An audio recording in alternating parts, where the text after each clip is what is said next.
हमारा question number 6 है कि यदि 26 और 156 का लासा 156 है तो मासा क्या होगा। जी हाँ, हमें यहाँ पर संख्या दी है। अगर हम इसके सॉल्यूशन की बात करूं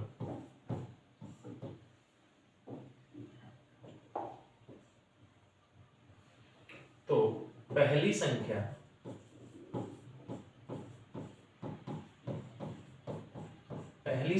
यहाँ पर हमको दी है 26 और दूसरी संख्या वो है 156 यानी कि 156। साथ ही साथ में हमें लासा दे रहा है, वो दे रहा है 156। तो कह रहा है मासा बताइए। क्लियर है ना। अब हम लोग फॉर्मूला लगाएंगे। फॉर्मूला है हमारा मासा इंटू लासा बराबर होगा हमारा पहली संख्या गुणा दूसरी संख्या। जी हाँ, तो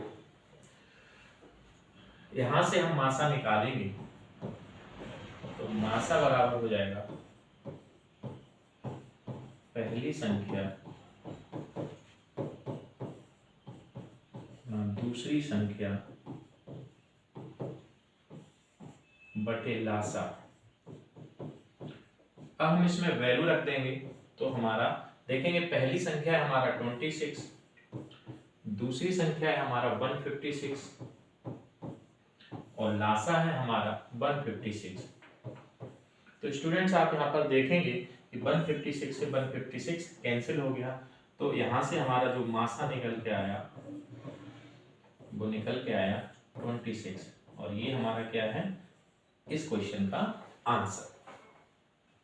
नेक्स्ट क्वेश्चन है वो है बड़ी से बड़ी संख्या जिससे 245 और 1037 को विभाजित करने पर प्रत्येक दशा में शेषफल 5 प्राप्त होता है, तो वह संख्या बताइए। ठीक है ना। तो आप देखेंगे जब भी कोई क्वेश्चन में हम बड़ी से बड़ी बात करें, किसकी बात करें, बड़ी से बड़ी, तो बड़ी से बड़ी का मतलब हो जाता है मासा। ये ट्रिक है, आप जान लीजिएगा। जब भी क्वेश्चन में बड़ी से बड़ी की बात हो या अधिकतम, तो इसका मतलब है हम उसमें मासा निकालेंगे। लेकिन अगर बात हो छोटी से छोटी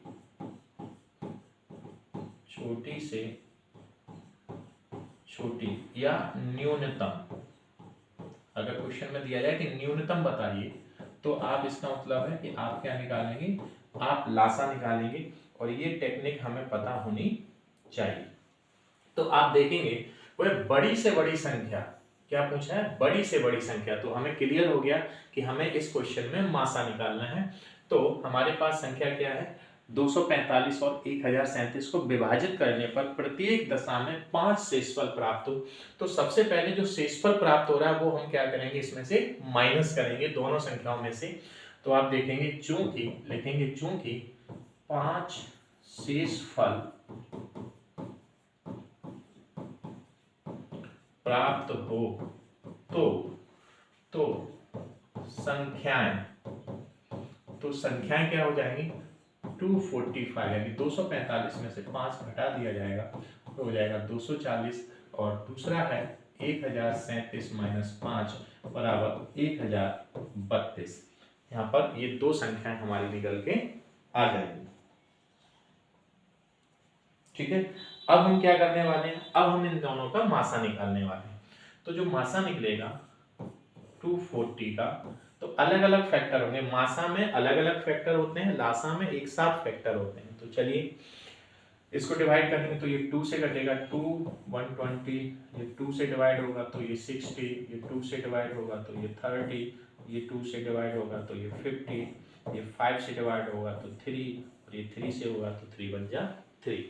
चलिए 1032 के अगर हम फैक्टर करें तो 2 से डिवाइड करेंगे 2 5 जा 2 1 जा 2 6 जा, फिर 2 से करेंगे तो 2 जा 2 5 जा 2 8 जा 2 1 जा 2 2 जा 2 9 जा, ठीक है ना। अब ये किससे होगा, अब ये 3 से हो जाएगा, 3 4 जा 3 3 जा। अभी ये किससे होने वाला है, अभी ये 43 जो है तो 43 का 43 ही रहेगा, ये और किसी से डिवाइड नहीं होगा, तो 43 बन जा। अब हम क्या करेंगे, अब हम यहाँ पर लिखेंगे, अब हम इस तरह से लिखेंगे 240 इक्वल हमारे जो फैक्टर आए 2 into 2 into 2 into 2 into 5 into 3, 1 2 3 4, 1 2 3 4, एक ज़्यादा हो गया, 1 2 3 4, 1 2 3 4, ये हमारा जो है, ये नहीं है, इसको हटा देते हैं।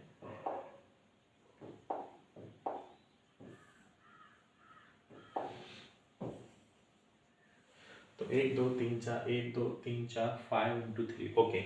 तो 1000, अब हम आते हैं 1032 के अगर हम फैक्टर करें तो देखिए 2 इंटू 2 इंटू 2 इंटू 3 इंटू 43, और आप इस तरह से लाइन खींचेंगे और लिखेंगे मासा।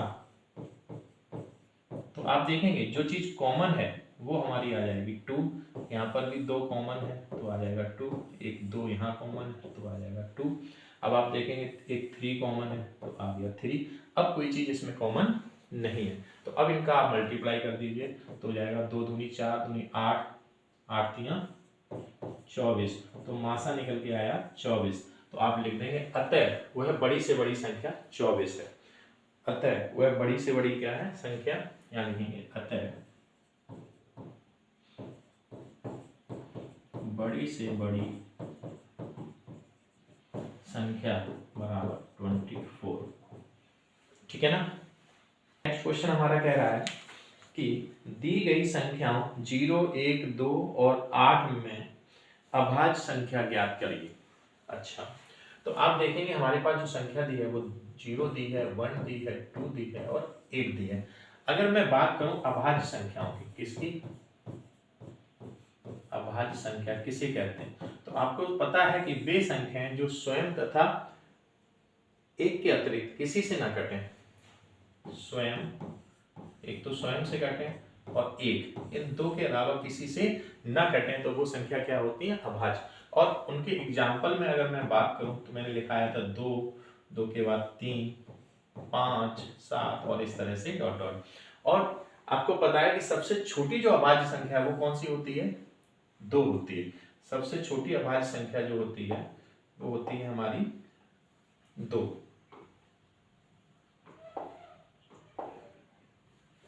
अब वो जो 2 संख्या है सबसे छोटी संख्या है, तो अब इसमें आप देखेंगे सबसे छोटी अगर संख्या है तो 0 नहीं होगा, 1 नहीं होगा, तो फिर कौन होगा, 2 होगा। अच्छा 8 जो है तो हमारा क्या आ गया आंसर, 2 आएगा। अच्छा 8 क्यों नहीं होगा, तो आप देखेंगे अगर 8 की हम फैक्टर करेंगे तो ये 1 से भी कटेगा, ये 8 से भी कटेगा, इसके अलावा ये 2 से भी कटेगा और ये 4 से भी कटेगा। तो ये कौन सी संख्या है, ये भाज्य संख्या है। तो हमारी हमें ज्ञात क्या करनी है, हमें अभाज्य ज्ञात करनी है, तो आंसर हो जाएगा 2। क्लियर है।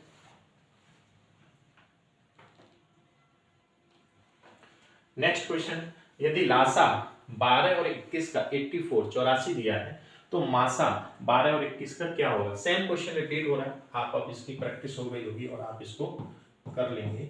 देखिए इसमें हमें पहली संख्या दी है वो कितनी दी है, 12। इसके अलावा हमें दूसरी संख्या जो दी है वो कितनी दी है, वो हमें दी है 21। इसके अलावा हमें जो लासा दिया है आप देखिए कितना दिया, 84। लासा 84 दिया है और वो कह रहा है बताइए मासा क्या होगा। बहुत इजी है, इस तरह के आप 2-3 क्वेश्चन कर चुके हैं। तो हमारा जो फॉर्मूला है वो हम लगाएंगे, मासा इज इक्वल टू पहली संख्या गुणा दूसरी संख्या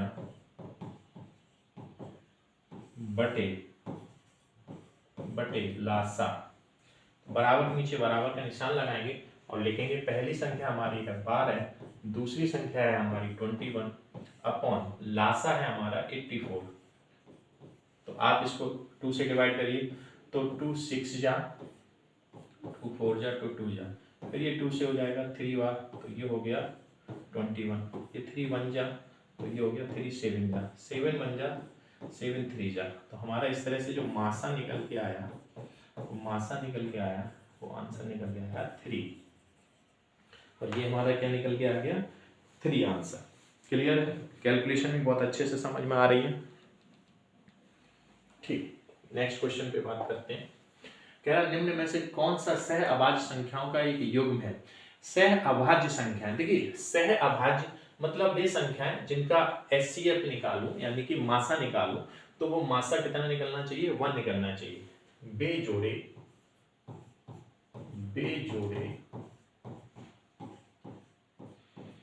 जिनका मासा 1 होता है सह अभाज्य संख्याओं का युग्म कहलाता है। सह अभाज्य युग्म कहलाता है। ठीक है ना? तो हमें क्या करना है, सबसे पहले इन सभी संख्याओं का मासा निकाल लेंगे, और मासा जिसका 1 आ रहा है वो समझ लो वो संख्या हमारी क्या हो जाएगी? सह अभाज्य संख्याओं का युग्म हो जाएगी। तो चलिए 1 बाय 1 ए पार्ट को हम देखते हैं। ए पार्ट में लिखा है 14, तो 14 के फैक्टर करेंगे, तो 14 के फैक्टर करेंगे तो 2 सत्ते 14, 7 एकम 7। अच्छा 35 के करेंगे तो 5 सत्ते 35, 7 एकम 7, और अगर मैं इनका मासा निकालूं तो आप स्टूडेंट देखेंगे 7 निकलेगा। इसका मतलब ये हमारा आंसर नहीं है। चलिए अब हम बी को देख लेते हैं। बी पार्ट में हमारा 18 है, काटेंगे इसको 2 से, 2 ने 18, 3 त्रिका 9, 3 एकम 3, और अब 25 25 को अगर काटेंगे तो ये जाएगा हमारा 5 पचम 25, 5 एकम 5। अगर मैं इसका देखूं, अगर मैं इसका मासा निकालूं तो इसमें कोई भी चीज कॉमन नहीं है, तो मासा कितना आएगा? 1 आएगा, और इसका जो आंसर बनेगा वो आंसर भी यही बनेगा। आगे आपको निकालने की जरूरत नहीं, क्योंकि इसका आंसर निकल आया है और वो आ गया है 1। तो हमारा इसमें जो राइट आंसर होगा वो बी होगा, 18 और 25। क्लियर हुआ? ठीक, अब हम लोग आगे बात करते हैं। अगला क्वेश्चन है, कह रहा है 15 18 और 24 का लासा ज्ञात कीजिए। 15 18 और 24 का लासा ज्ञात कीजिए।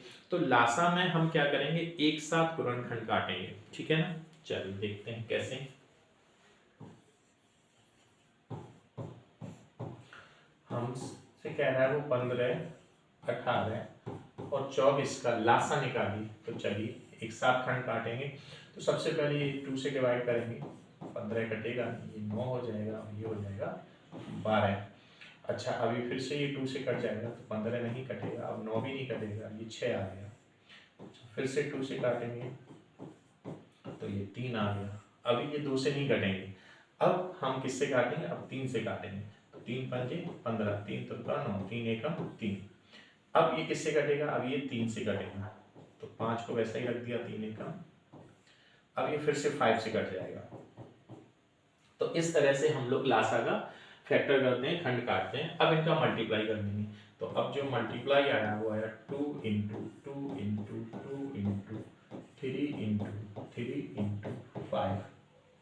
1 2 3, 1 2 3, 3 8। ओके, अब इनका मल्टीप्लाई करेंगे। तो मल्टीप्लाई आप करिए, देखिए 5 दूनी 10, 10 दूनी 20, 20 दूनी 40, 4 तियां 12, 12 24, 12 तियां 36। तो 360 इसका क्या आ जाएगा? आंसर। 360 इसका क्या आ जाएगा? आंसर। कैलकुलेशन करना भी थोड़ा सा आसान तरीके समझिए। अगर मैं इनका इसमें मल्टीप्लाई करता तो 0 नहीं आता। मैंने 5 का मल्टीप्लाई किसमें किया? पहले 2 में किया। तो 5 का जब 2 में करेंगे तो 10 एक 0 आ गया। तो अब 10 दूनी 20, तो 0 ध्यान रखेंगे। 20 दूनी 40, 40 में एक 0 हटा लो अभी, और 4 पकड़ लो, 4 तियां 12, 12 तियां 36, और बाद में एक 0 लगा दो। ये कैलकुलेशन करने का एक इजी वे। नेक्स्ट कह रहा है दिया गया है मासा 9, तो लासा बताइए। और 2 संख्याएं दी हैं, वो कौन कौन सी हैं? 99 है और 153 है। तो तो फिर से इसके सॉल्यूशन पे बात करते हैं। रिपीट हो रहा है ये क्वेश्चन, वो बहुत इंपॉर्टेंट है।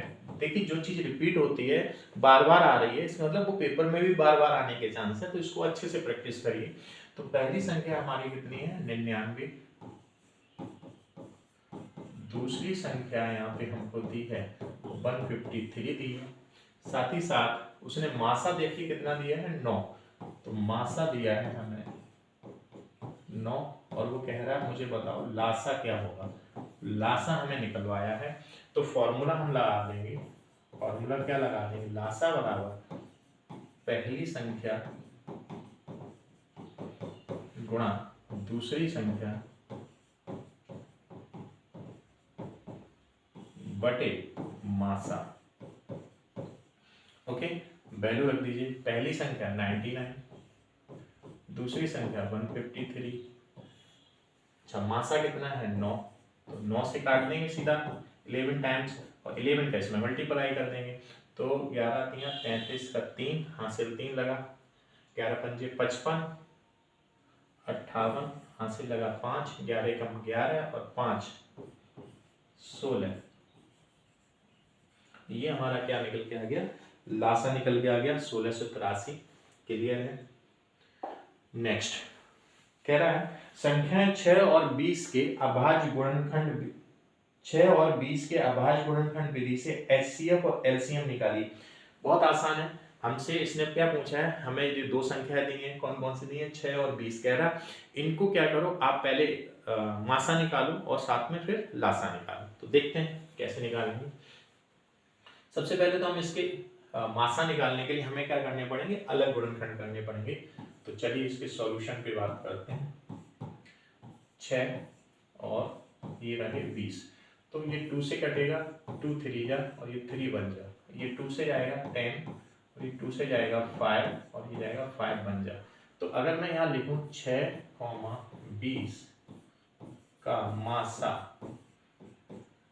है ना, एक मिनट पहले एक लाइन और बढ़ा लेता हूँ। पहले मैं लिखूंगा 6 बराबर कितने खंड आए 2 गुणा 3, और 20 बराबर कितने खंड आए 2 गुणा 5। फिर मैं ऐसे लाइन लिखाऊंगा और मैं लिखूंगा मासा, मासा किसका 6,20 का। देखिए कितना आया मासा में, अगर आप देखेंगे तो 2 कॉमन है ना, तो मैंने यहाँ पे 2 लिखा। अभी इधर 3 कॉमन नहीं, 5 नहीं, कुछ नहीं है, तो मासा हमारा कितना आ गया, मासा हमारा 2 आ गया। ठीक है ना। अब हमें निकालना है लासा, तो हम चाहे तो लासा यहीं से निकाल सकते हैं, एक टेक्निक, बाकी आप चाहो तो अलग गुणनखंड कर देंगे। अब अगर मैं लासा निकालूं, वो किसका निकालूंगा 6,20 का, तो देखिए क्या होता है लासा में, अगर मासा के इस तरह से अलग अलग खंड हो तो जो चीज कॉमन है वो आपने 1 टाइम लिख दी, फिर जो रह गया उसको आप लिख दो 2 लिख दिया, फिर ये 3 लिख दिया, फिर ये 5 को लिख दिया। अब इनका आप मल्टीप्लाई कर दो, तो फिर से मल्टीप्लाई उसी तरीके से करिएगा, 5 दूनी 10, 10 दूनी 20, 20 तियां 60, तो हमारा जो लासा निकल के आया वो 60 निकल के आया। तो दोनों आंसर क्लियर हैं, मासा हमारा 2 निकला और लासा हमारा कितना निकला 60 निकला। नेक्स्ट क्वेश्चन है हमारा, कह रहा है संख्या 6, 72 और 120 का अभाज्य गुणनखंड विधि द्वारा एचसीएफ और एलसीएम निकालिए। वाओ, ठीक उसी तरीके से जैसे अभी किया वैसे निकालेंगे 6, 72 और 120 का। तो देखते हैं इसके भी सॉल्यूशन पे। 6 के खंड काटेंगे, फिर हम लोग 72 के काटेंगे और साथ ही साथ 120 के खंड काटेंगे, और खंड काटना आपको अब आ गया है ना। तो देखिएगा 6 के खंड काटेंगे तो ये कटेगा हमारा 2 3 जा 3 1 जा, ये 2 से आएगा 2 3 जा 2 6 जा 2 9 जा, अब ये 3 से कटेगा, इसको फिर से 2 से डिवाइड कीजिए,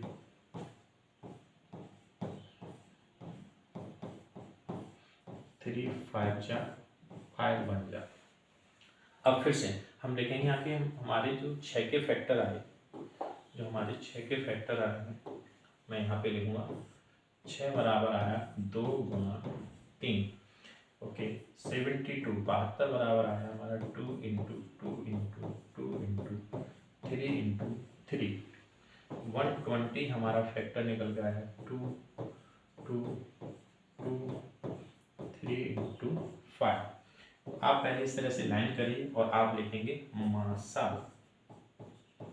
तो मासा देखिएगा स्टूडेंट्स, आप इसमें देखेंगे 2 कॉमन है तो मैंने 2 लिख दिया। आप देखो जरा ये 3 कॉमन है तो मैंने 3 लिख दिया। और इस तरह से 6 हमारा क्या निकल के आ गया, ये मासा निकल के आ गया। सही है ना। अब मुझे क्या निकालना है, लासा। तो लासा में जो मासा निकला है वो आप लिखो पहले 2 इंटू 3, जो कॉमन फैक्टर है वो मैंने लिख दिया। ओके, अब आप इसमें ये देखो कि ये 3 है, यहाँ पे हमें संख्याएं दी हैं तो 3 का निकलवाया। तो 3 में जो मिल रहा था वो मैंने पहले लिख दिया, मैच कर रहा था तीनों में। तो तीनों में ये 2 मैच कर रहा था, तीनों में ये 3 मैच कर रहा था। ओके, अब आप इनमें ये चेक करो कि दोनों में कौन सा मैच कर रहा है, दोनों में। तो आप देखेंगे यहाँ पर एक 2 है, यहाँ पर भी एक 2 है, तो ये एक 2 लिख दिया। आप देखेंगे यहाँ पर भी एक ही 2 है। अब इसके अलावा क्या बचा, इसके अलावा हमारा 3 बचा और इसके अलावा हमारा 5 बचा। अब आप इनका मल्टीप्लाई कर लीजिएगा। तो कैसे मल्टीप्लाई होगा, 5 2 जा 10, ठीक है ना, 5 दूनी 10 हो गया, 10 10 तियां 30, 30 3 दूनी 6, 6 दूनी 12, 12 24 12 तियां 36। तो 360 इसका क्या निकल के आ जाएगा, इसका लासा निकल के आ जाएगा। ठीक है ना। तो हमारा जो मासा निकला स्टूडेंट वो कितना निकला 6, और जो लासा निकला वो कितना निकला 360। टेक्निक आप समझ लीजिएगा। लासा में पहले तो जो कॉमन चीज तीनों में होती है वो हम रखते हैं, उसके बाद फिर जो दोनों में कॉमन होती है वो रखते हैं, फिर जो दोनों में भी नहीं होती है वो रख देते हैं और बाद में उनका मल्टीप्लाई कर देते हैं और हमारा आंसर निकल आता है। ओके, चल अगला क्वेश्चन कह रहा है अभाज्य गुणनखंड विधि द्वारा 96 और 404 का एचसीएफ ज्ञात करिए। क्या करिए, एचसीएफ ज्ञात करिए और फिर इनका एलसीएम ज्ञात करिए। बात घूम फिर के वही है कि आपको पहले इनका मासा निकालना है, फिर बाद में इनका क्या निकालना है, लासा निकालना है। बहुत आसान है, पहले मासा निकालेंगे जैसे अभी बताया, फिर लासा निकालेंगे। अब आप करना स्टार्ट करिए मेरे साथ और आप मेरे से पहले बोलिएगा। देखिए 96 ये लिखा मैंने और 404 ये लिखा, तो कट चलिए काटते हैं। तो ये हुआ 2 2 4 जा 8 2 8 जा 16 2 2 जा 2 4 जा 2 1 जा 2 2 जा 2 6 जा 2 3 जा और 3 1 जा। अब आप इसको 2 से डिवाइड करेंगे, 2 2 जा 2 1 जा। अब ये 101 किससे डिवाइड होगा, 101 मुझे लग रहा है कि ऐसा ही रहेगा, ये किसी से डिवाइड नहीं होगा क्योंकि ये किसी से कट भी नहीं रहा। ओके, चलिए तो अब हम इसका क्या करते हैं, अब हम इसका निकालते हैं एचसीएफ। तो एचसीएफ निकालने के लिए मैं यहाँ लिखता हूँ, थोड़ी सी लाइन खींच दूँ यहाँ पे इस तरह से। यहाँ मैं लिखता हूँ एचसीएफ किसका, एचसीएफ 96 का और 404 का, है ना। तो फिर से मुझे मुझे एक लाइन और बढ़ानी चाहिए, इसको मैं हटाता हूँ। पहले मैं यहाँ लिखूंगा 96 फैक्टर लिखता हूँ 2 into 2 into 2 into 2 into 2 into 3 1 2 3 4 5 1 2 3 4 5। Okay 404 2 into 2 into 101। अब मैं इस तरह से लाइन खींचूंगा और मैं यहाँ लिखूंगा मासा। चाहो तो आप इंग्लिश में लिख देना एचसीएफ, ओके नो प्रॉब्लम। 96 404 का, तो देखेंगे आप इसमें जरा चेक करो कॉमन चीज क्या है। तो आप देखेंगे एक तो 2 कॉमन है, फिर यहाँ पर आप देखेंगे फिर से एक 2 कॉमन है और कोई चीज कॉमन नहीं है। तो हमारा जो आंसर आ गया वो हमारा आ गया 4। क्लियर है, ये तो निकला हमारा मासा। अब हम निकालेंगे लासा। जी हाँ लासा। तो लासा निकालने के लिए क्या करेंगे, फिर से वही जो चीज कॉमन है वो हमने लिख दिया। अब जो कॉमन नहीं है 2 2 2 3 टाइम्स है तो 2 2 2, इसके अलावा 3, इसके अलावा 1 0 1। तो मैं इसका मल्टीप्लाई करूँ तो 2 दूनी 4, 2 दूनी 8, 2 दूनी 16, 32, 32 इंटू 3 इंटू 101। तो आप करिए मल्टीप्लाई तो ये हो जाएगा 3 2 जा 6, 3 3 जा 9, 3 दूनी 6, 3 दूनी 9। ओके 101 मल्टीप्लाई करेंगे, आप अलग करके देख लीजिएगा इसका। तो ये हमारा हो गया 96 101, तो आ जाएगा 96।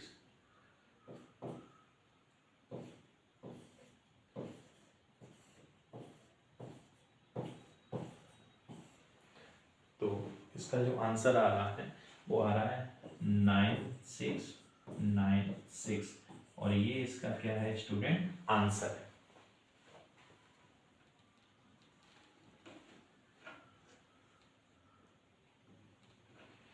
ओके तो ये क्वेश्चन आपको अच्छे से समझ में आया? अगर समझ में आ रहा है तो चैनल को आप सब्सक्राइब कीजिएगा और साथ ही साथ अपने फ्रेंड्स लोगों को इस वीडियो को शेयर कीजिएगा। ओके स्टूडेंट्स, नेक्स्ट क्वेश्चन है हमारा कि संख्याओं 4 की पावर n पर विचार कीजिए जहां n जो है एक प्राकृतिक संख्या है। जांच कीजिए कि क्या n का कोई ऐसा मान है जिसके लिए 4 की पावर n अंक जो है शून्य पर समाप्त होगा। तो इसमें स्टूडेंट कुछ भाषा आपको लिखनी पड़ेगी, क्या कि यदि किसी n के लिए संख्या 4 की पावर n शून्य पर समाप्त होगी तो वह संख्या 5 से विभाज्य होगी। यदि किसी n के लिए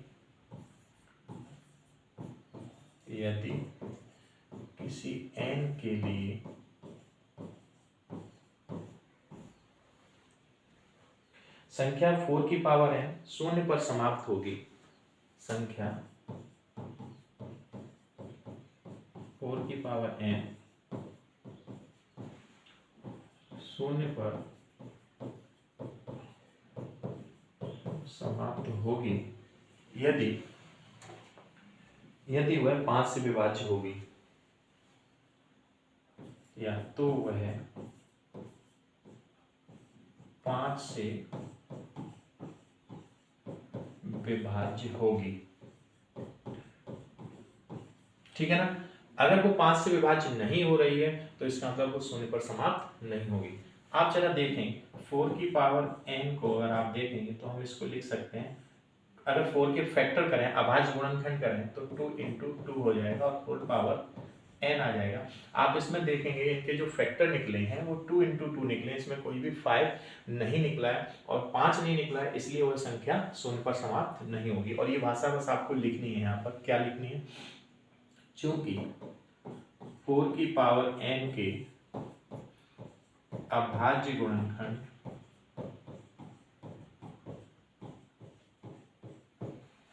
में कोई संख्या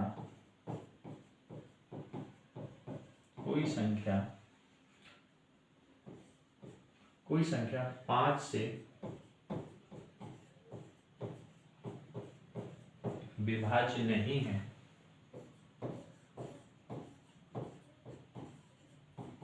अतः 4 की पावर n शून्य पर समाप्त नहीं होगी।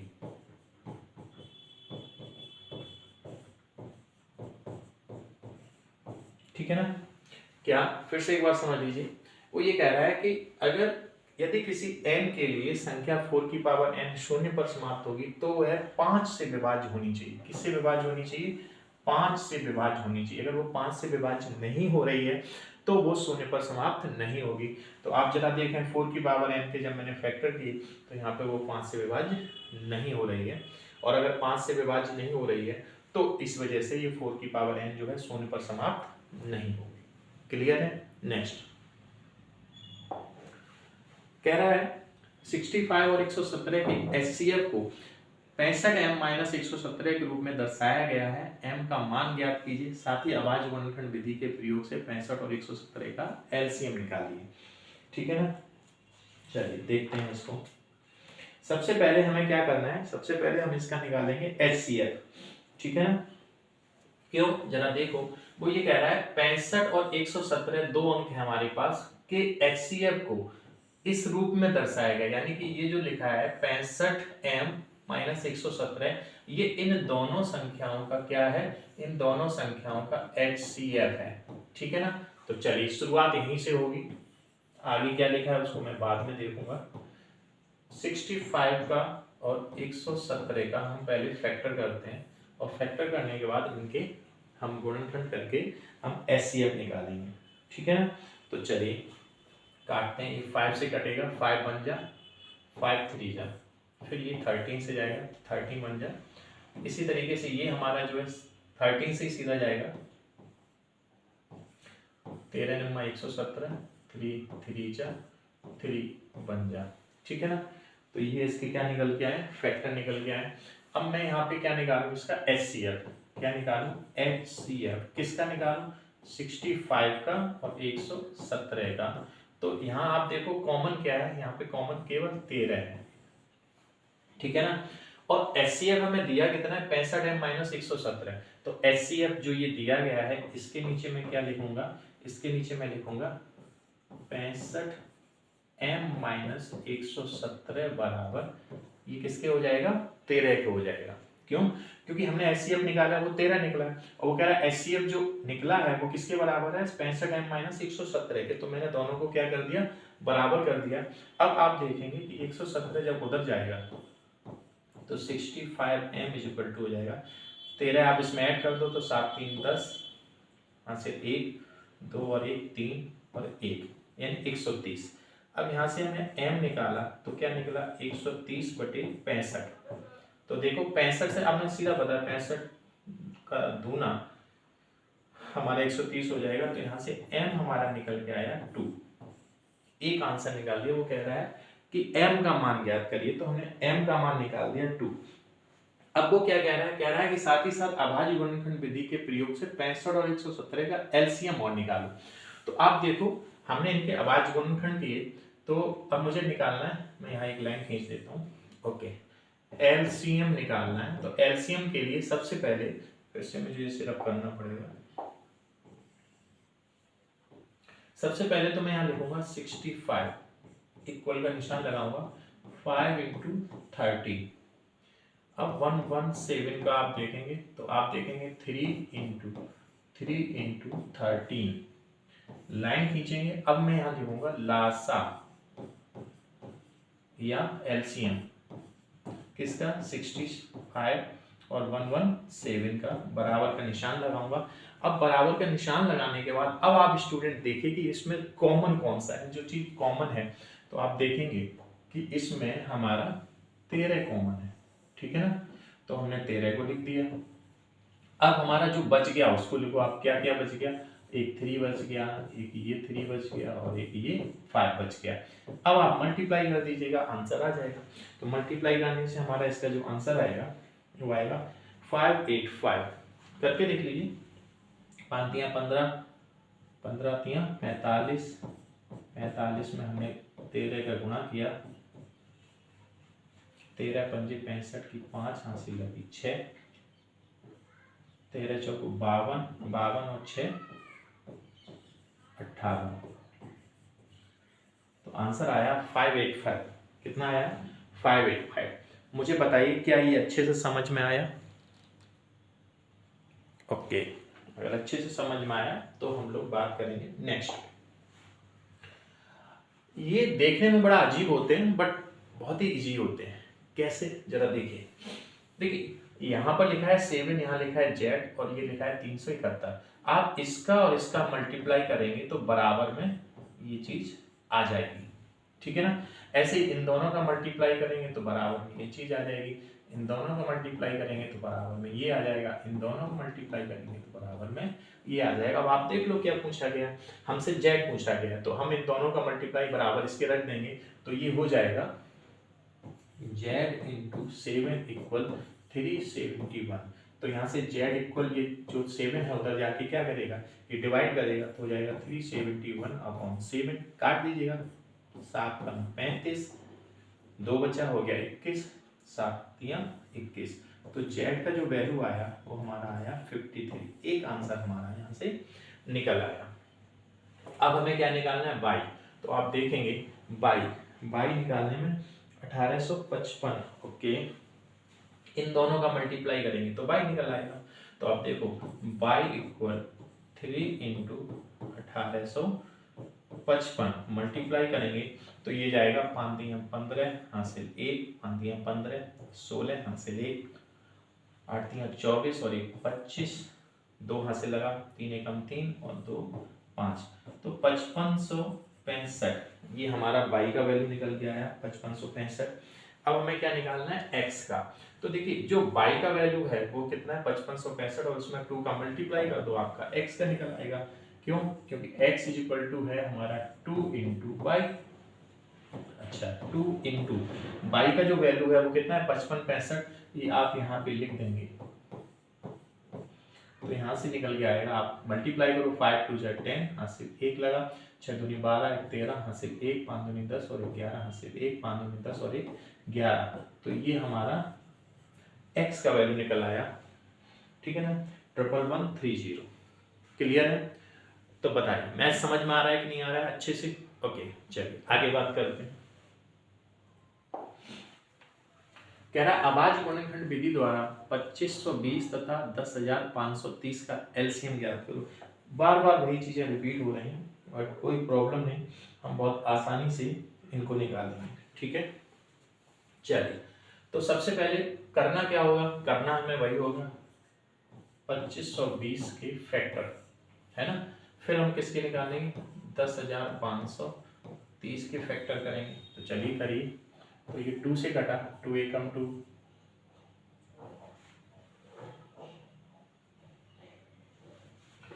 चलिए 2 से काटेंगे 2 एकम 2, 2 दूनी 4, 1 बचा हो गया 12, 2 छिंग 12। अब फिर से काटेंगे तो 2 से 2 छिंग 12, 2 3 6, फिर 2 से काटेंगे 2 3 6, 2 एकम 2, 2 पंजे 10। ओके अब ये शायद 5 से कटेगा, शायद नहीं 5 से कटेगा, 5 31, 5 30 31 1 बचा 15, 5 15। ओके अभी ये 3 से जाएगा, 3 2 जा 3 5 जा। ओके अब ये फिर से 3 से कटेगा, 3 7 21, अभी ये 7 से कटेगा। ओके जरा इसको काटिए, ये 2 से कटेगा तो 2 पंजे 10, 2 दूनी 4, 1 बचा हो गया 13, 2 छिंग 12, 2 पंजे 10। ओके 5 से जाएगा, 5 एकम 2 में जाएगा नहीं 26 हो गए, तो 5 से कम कटा, 2 से जाएगा नहीं तो ये कितना हो गया 26, 55 25 26 1 15, 5 दिया 15। ओके फिर से काटिए तो ये 3 से आएगा, 1 बचा, हाँ 3 से डिवाइड हो जाएगा तो 3 3 जा 9, 1 बचा 15 हो गया, 3 पंजे 15, 3 एकम 3। अच्छा अभी ये किससे कटेगा, हाँ अभी ये फिर से 3 से जाएगा, 3 एकम 3, 3 एकम 3 बचा कितना 2 हो गया 21, 3 7 21। अभी यहाँ पे कितना आ गया 117। अब 117 क्या है कि अभी ये 13 से जाएगा, ठीक है ना, 13 नंबर 117 और ये 3 से फिर कट जाएगा, 3 एकम 3, इस तरह से 2520 इसके फैक्टर आए 1 2 3, तो ये हो जाएगा 2 into 2 into 2 into 5, 3 into 3 into 7, तो 1 2 3 5 3 3 और 7। ओके अब हमारा आया 10 530। इसके अगर आप देखेंगे तो ये आया 2 5 3 3 13 3 और 3, लाइन खींचा है। अब हमें निकालना एलसीएम। तो करना क्या है कि जो चीज़ कॉमन है वो आप लिखो 2, फिर अभी कौन है, एक हमारा 3 है, फिर हमारा एक 3 है। अब इसमें कोई भी चीज़ कॉमन नहीं है, नहीं है तो फिर जो है वो लिखिए 2 2 5, नहीं 5 भी है, अभी 2 2 ये रख दिया, 5 हो गया, 3 13 3 इंटू 7, काफ़ी बड़ा हो रहा है तो कैलकुलेशन में बाकी नहीं बढ़ा। 2 की पावर 3, 3 की पावर 4, 2 की पावर 3 तो 1 2 3, यहाँ पे 2 की पावर 3 है और 3 की पावर 1 2 3 और 4, 3 की पावर 4 है।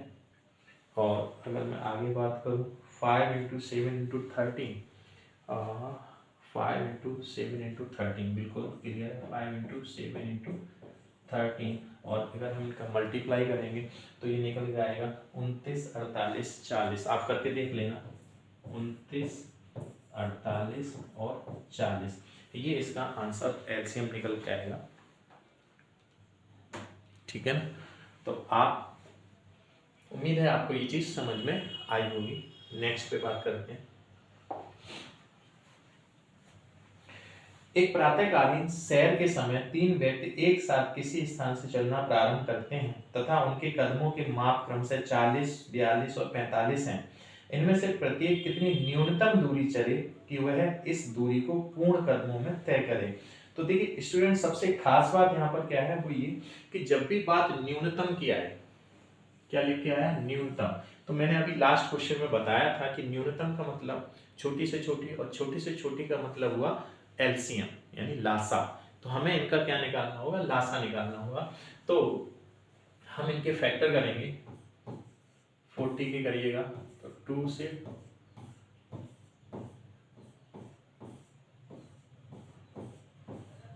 ठीक है ना, ऐसे 42 का करेंगे तो ये हो जाएगा 2 से, 3 7 21 और 7 एकम 7। 45 का अगर हम करेंगे तो ये जाएगा 5 से, 5 9 जाए 45, ओके, 3 3 जाए 3 बन जाए।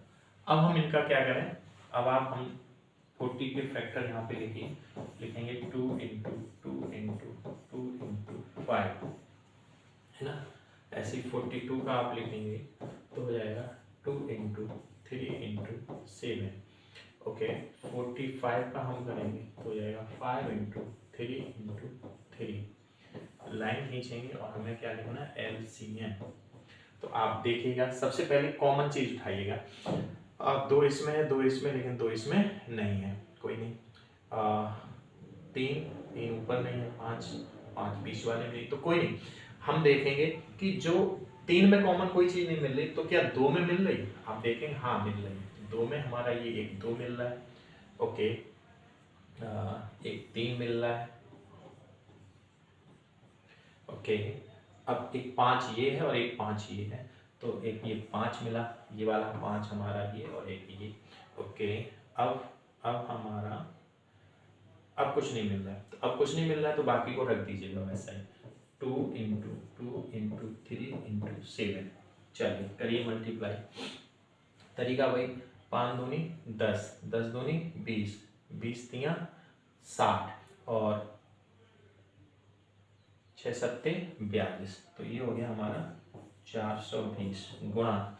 अब 3 दूनी 6, करिए मल्टीप्लाई। 6 दूनी 12, हाँ से 1, 6 चौक 24 और 1 25, तो 2520 ये हमारा क्या निकल के आया, इसका आंसर। तो अब आप यहाँ पे लिखेंगे इसका आंसर, थोड़ा सा और लिखेंगे, लेकिन आप अतः कह रहा है इनमें से प्रत्येक कितनी न्यूनतम दूरी चले कि इस दूरी को पूर्ण कदमों में तय करे, तो आप लिखेंगे अतः 2520, अब ये किसमें दिया सेंटीमीटर, 2520 सेंटीमीटर की न्यूनतम दूरी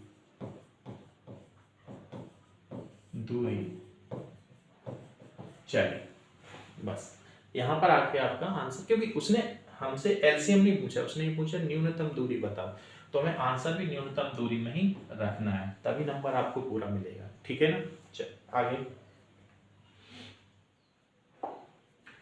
व्याख्या कीजिए कि क्यों 17 गुणा 5 गुणा 11 गुणा 3 गुणा 2 प्लस 2 गुणा 11 एक भाज्य संख्या है। चलिए तो इस क्वेश्चन को देखते हैं।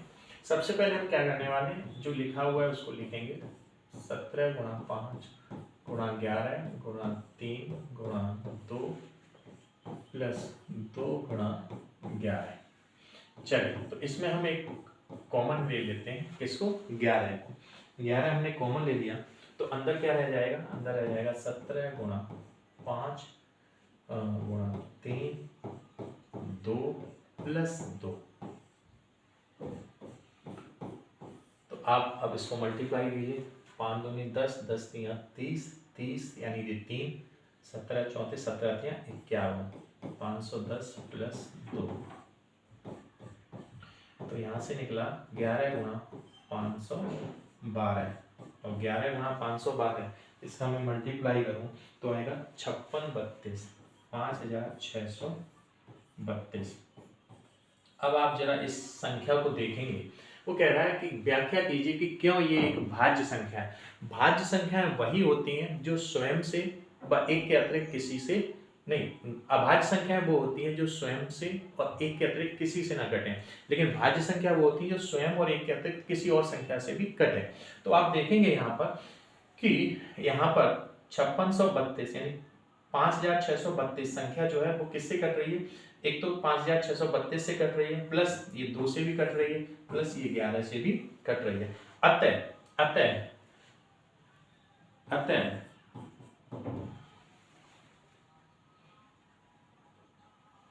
अतः एक भाज्य संख्या है, एक भाज्य संख्या है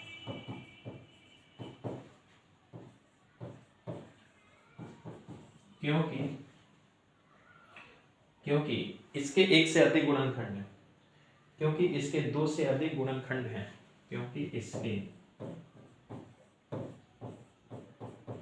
2